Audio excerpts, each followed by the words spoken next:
அத்தமக உன்ன நினைச்ச அழகு கவிதை ஒண்ணு வடிச்ச அத்துணையும் மறந்து புட்ட அடியே உன்னை பார்த்ததுமே என்று தன் அத்தை மகளை நினைத்து கொண்டு பாடல்களை பாடிக்கொண்டிருக்கக்கூடிய இந்த இளைஞர் பட்டாளம் அப்பா என்று எப்படி அழைக்கலாம், அவர்களே வைத்துக் கொண்டிருப்பார்கள் என்று எதிர்கட்சியில் இருக்கக்கூடிய நபர்கள் சொல்லிக் கொண்டிருக்கிறார்கள். உங்களை போன்று புரட்சி தமிழர் என்று நாற்காலிகளுக்கு அடியில் புகுந்து புரட்சி தமிழர் என்கின்ற பட்டத்தை பெற்றுவிட்டு நாங்கள் பேசவில்லை. மாணவர்களினுடைய இளைஞர்களினுடைய உண்மையான அன்பினை பெற்றுவிட்டு அவர்களினுடைய உள்மனதிலிருந்து வந்த சொல் அப்பா என்கிற சொல். இன்றைக்கு திராவிட முன்னேற்ற கழகத்தை எதிர்ப்பதையே பணியாக வைத்துக் கொண்டிருக்கிறார்கள் ஒரு சிலர். யாரு? சாட்டை அடி அண்ணாமலை அவர்கள் என்றைக்கு டெல்லிக்கு சென்று விட்டு வந்தாரோ அன்றிலிருந்து இன்று வரை மண்டை குழம்பி போய் சுற்றி கொண்டிருக்கிறார். சாட்டையில் அடித்துக்கொண்டு கூத்தாடி எப்படி அடித்துக் கொள்வாரோ அதுபோன்று அடித்துக் கொண்டிருக்கக்கூடிய நபர் நான் திராவிட முன்னேற்ற கழகத்தை எதிர்த்து விடுவேன் என்று சொல்லிக் கொண்டிருக்கிறார். திராவிட முன்னேற்ற கழகத்தை எதிர்த்தவர்கள் தான் வீழ்ந்து போனார்கள். இந்த சூரியனை பார்த்து எந்த ஒரு நாய் குலைத்தாலும் அந்த நாய்க்குத்தான் வாய் வலிக்கும். மாறாக சூரியன் அதன் செயலில் இருந்து பின்வாங்க போவதில்லை. சூரியன் எப்படி அதன் செயலில் இருந்து பின்வாங்க போவதில்லையோ அப்படித்தான் எங்கள் தங்க தளபதியார் அவர்களும் அவரினுடைய செயலிலிருந்து பின்வாங்க போவதில்லை. மக்கள் பணியே மகேசன் பணி என்று இன்றைக்கும் தொடர்ந்து கொண்டிருக்கிற ஒரே காரணத்தினால்தான் திராவிட முன்னேற்ற கழகம் ஆட்சியில் அமைந்திருக்கிறது என்பதை சொல்லிக் கொள்கிறேன். ஒரு குறிப்பிட்ட நாட்களுக்கு முன்பாக மகா கும்பமேளா நடந்த பிரயாக்ராஜ் ஆறுகள்ல அந்த ஆறுகள் குளிப்பதற்கு தகுதியற்றவை என்று சொன்னார்கள். ஏன்னு தெரியுமா? பிரயாக்ராஜ் ஆறுகள் ஏன் குளிப்பதற்கு தகுதியற்றவை என்றால் நம்முடைய இந்திய நாட்டை மிக கேடாக ஒரு ஆட்சி முறை நடத்தி கொண்டிருக்கிற நம் இந்தியாவினுடைய பிரதமர் நரேந்திர மோடி அவர்கள் கால் வைத்து குளித்ததால் அந்த ஆறு குளிப்பதற்கு தகுதியற்றவை என்று அறிவிக்கப்பட்டு விட்டது. இதை ஒன்றிய அரசினுடைய மாசு கட்டுப்பாட்டு வாரியம் அறிவித்தது. பீடை கால் வைத்த இடம் விளங்குமா? பீடை கால் வைத்த இடமாகிய அந்த ஆறே விளங்கவில்லை. நீங்கள் ஆண்டு கொண்டிருக்கக்கூடிய இந்த இந்திய நாடு எப்படி விளங்கும்? எனவேதான் சொல்கிறோம் கெட் அவுட் மோடி. எனவேதான் சொல்கிறோம் கெட் அவுட் மோடி. அன்றைக்கு கூட போட்டி வைத்தார்கள், யார் எவ்வளவு அதிக ட்வீட் போடுறாங்கன்னு பார்க்கலான்னு. தோந்தது அவங்க தான்.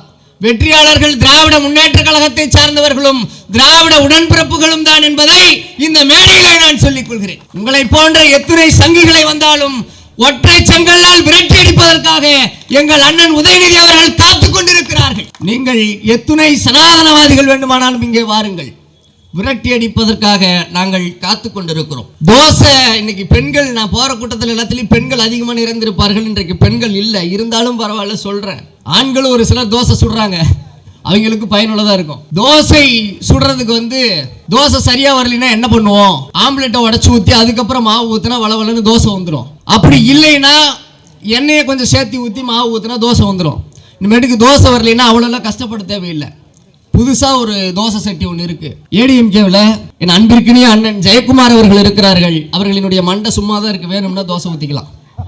உண்மையாலுமே வேணும்னா தோசை ஊற்றிக்கலாம். சட்டியில் தோசை ஊற்றினா மாவு ஊற்றினா எப்படி வருமோ அது மாதிரி நல்லா வளவன்னு வரும். இது மேலே கவலைப்படாதீங்க.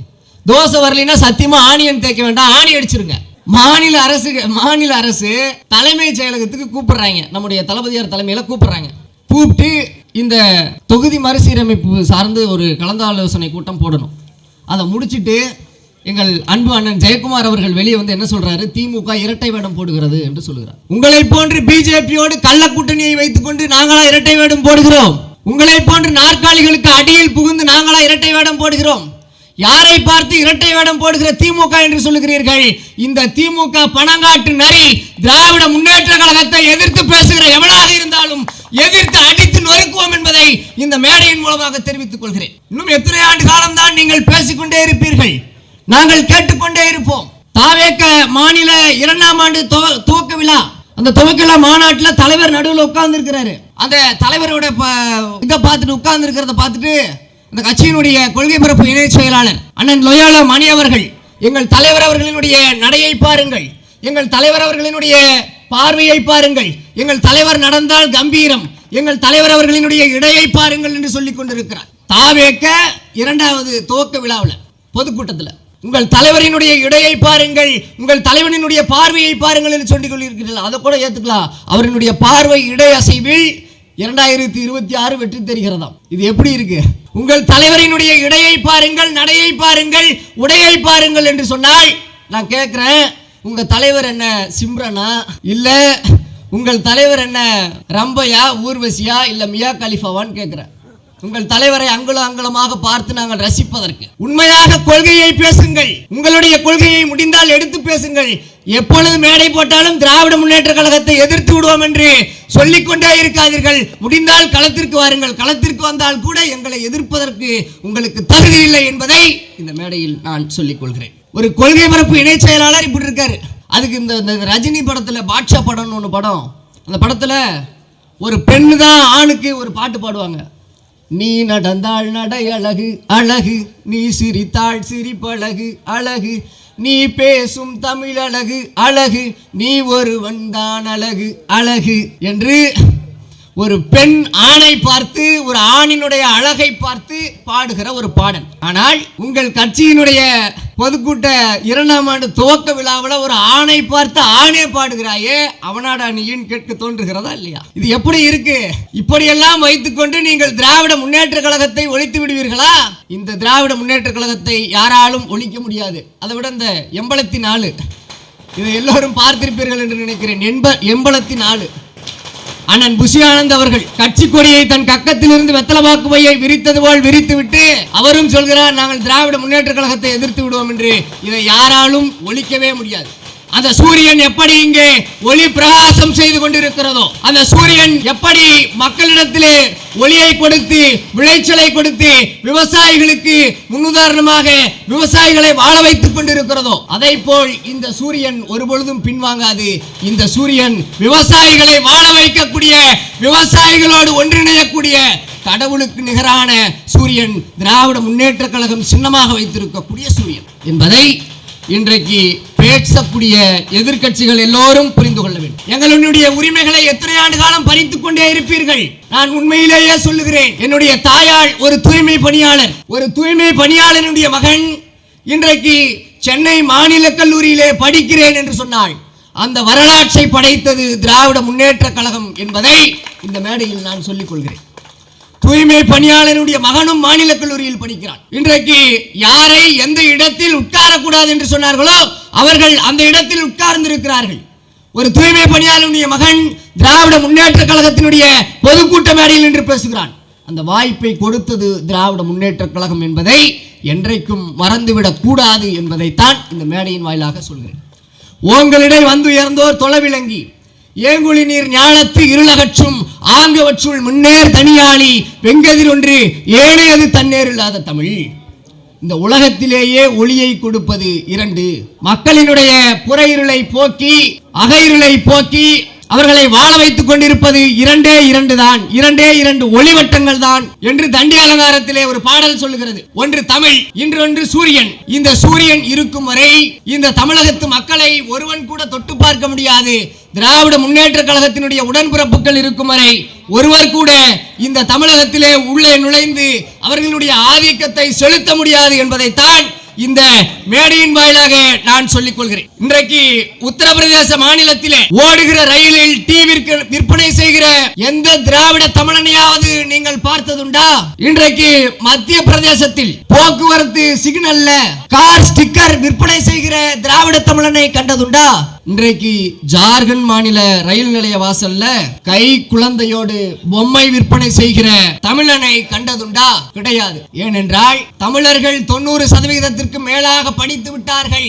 அதனால்தான் மற்ற மாநிலங்களில் தமிழர்கள் டீ விற்பனை செய்வதோ ஸ்டிக்கர் விற்பனை செய்வதோ செய்யவில்லை. ஆனால் மற்ற மாநிலத்தவர்கள் தமிழ் நாட்டை நோக்கி வந்து கொண்டிருக்கிறார்கள். நான் சொன்ன மாநிலங்கள் எல்லாம் பிஜேபி ஆளுகிற மாநிலம். அன்பான அண்ணாமலை அவர்கள் ஒரு வார்த்தை சொல்லி இருந்தார்.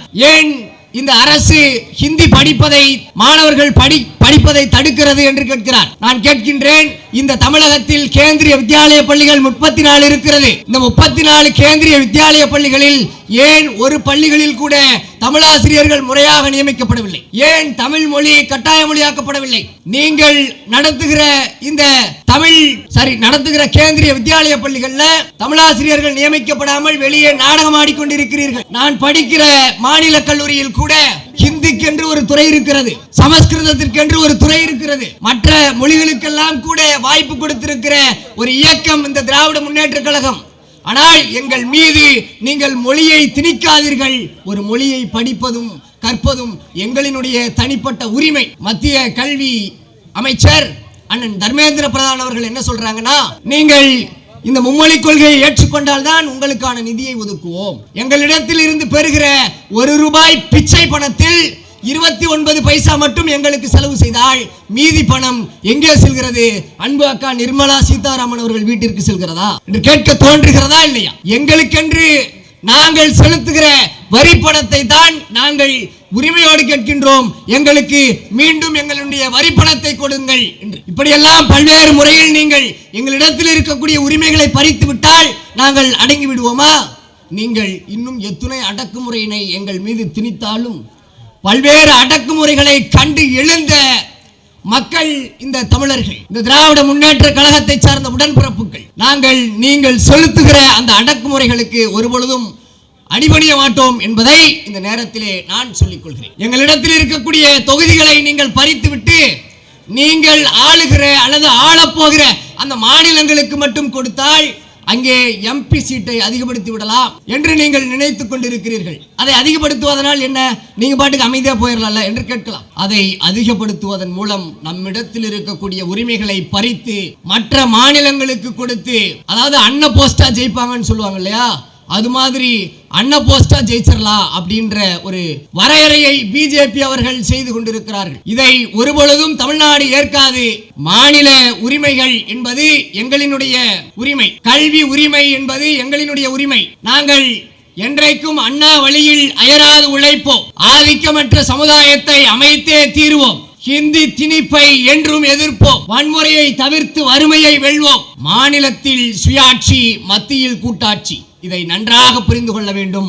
மாநிலத்தில் சுயாட்சி, மத்தியில் கூட்டாட்சி என்பதை நன்றாக ஒன்றிய அரசு புரிந்து கொள்ள வேண்டும். நான் பேசுகிற இந்த சொல் ஒன்றிய அரசுக்கு கேட்கும் என்று நினைக்கின்றேன். இப்படியே நீங்கள் எங்கள் மீது திணித்துக் கொண்டே இருந்தால் இந்த தமிழ்நாடு இப்படி இங்கே எப்படி வெகுண்டெழுந்து கொண்டிருக்கிறதோ இதைவிட இன்னும் மோசமான நிலையில் வெகுண்டெழும் பிஜேபி என்கின்ற ஒரு அரசை விரைவில் ஒழித்து கட்டுவோம் என்பதை அன்பு அண்ணன் ஆமைக்கறி சீமான் அவர்கள் அனைத்து கட்சி கூட்டத்திற்கு வரவில்லை.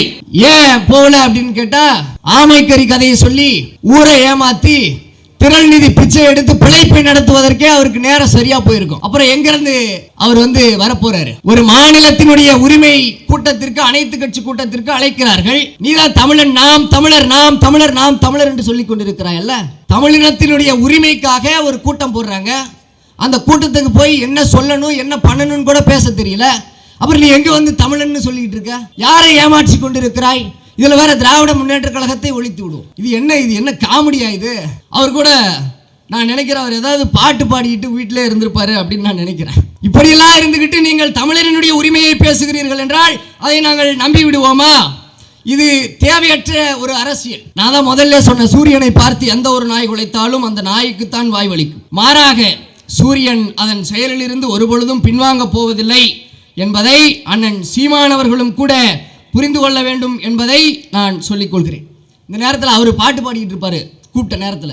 யாருக்காக இது, யாருக்காக இந்த மாளிகை, பிச்சை எடுத்த மாளிகை, காதல் ஓவியம் கலைந்த மாளிகை, யாருக்காக இது, யாருக்காக யாருக்காக அப்படின்னு பாட்டு பாடிக்கிட்டு இன்னொரு 2 வரி இருக்கு. அதை பேசணும்னா ரொம்ப மோசமாயிடும். அதனால பேச வேணாம்னு நினைக்கிறேன். அன்பு அண்ணன் சீமான் அவர்களே, ஒரு மாநிலத்தினுடைய உரிமையை கேட்பதற்கு கூட நீங்கள் வரவில்லை என்றால் தேவையற்ற விவாதங்களை திராவிட முன்னேற்ற கழகத்தோடு நீங்கள் வைக்காதீர்கள் என்பதை இந்த மேடையின் வாயிலாக சொல்லிக் கொள்கிறேன்.